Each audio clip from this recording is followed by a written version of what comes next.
Welcome back to the Daily Buzz. On Sunday, Hollywood learned the tragic news that visionary director and producer Tony Scott had taken his own life by jumping off a Californian bridge.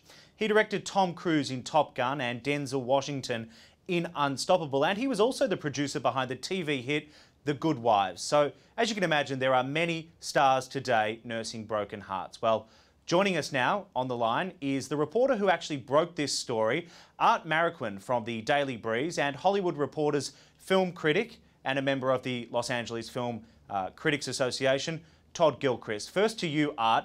What's the very latest on this story?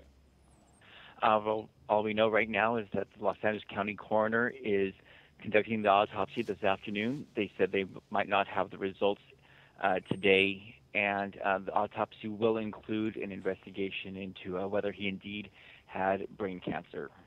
Well, according to police, there were two notes left behind, one at his office and the other at his car, a Toyota Prius.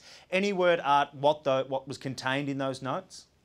Unfortunately, no. I know initially what I was told was that the suicide note was left in the car, but it turns out that was just a list of contacts for authorities to call once he jumped. But the contents of the suicide note left at his office have not been released. And in relation to the details that you first reported yesterday, it almost seems so, and this is not the greatest word to describe it, brazen in a sense. He literally parked his car and walked onto this bridge in broad daylight at 12:30, a rather busy thoroughfare, and just jumped off the bridge. Can you tell us exactly what you were able to learn about the moments leading up to his decision to jump off the bridge?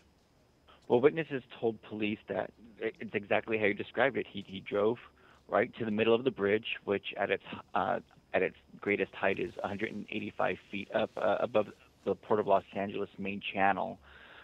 He climbed about 8 to 10 feet up the fence on the south side of the bridge and leapt without hesitation, according to Port police officers. And that was it. I mean, he didn't think twice about it. He didn't linger. He just did it. Tragic stuff. It's very tragic, absolutely. Todd, to you, were there any signs of trouble, or was this a shock to the Hollywood industry? Well, all sort of outward impressions are that it was a real surprise. I mean, just evidenced by looking at sort of the way Twitter lit up amongst many or most of my colleagues last night. There was no indication from anyone that I knew or any sources that I have that there would be any ability to predict that this might have happened. And Todd, what do you think his lasting legacy will be in the industry? Well, even though filmmakers like Adrian Lyne came along at the same time that he did, he really did sort of epitomize what has now come to be known sort of as the MTV generation of filmmakers who created an aesthetic style that both influenced and was influenced by music videos.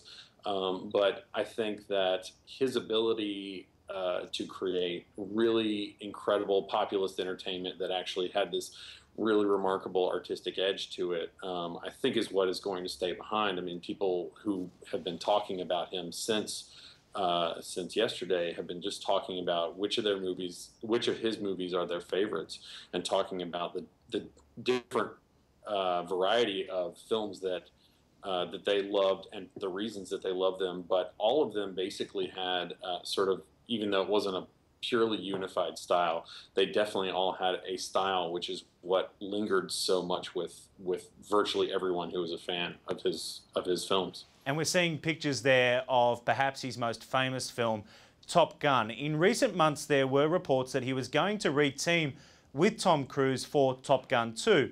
What was the status of that project? Was it in full swing?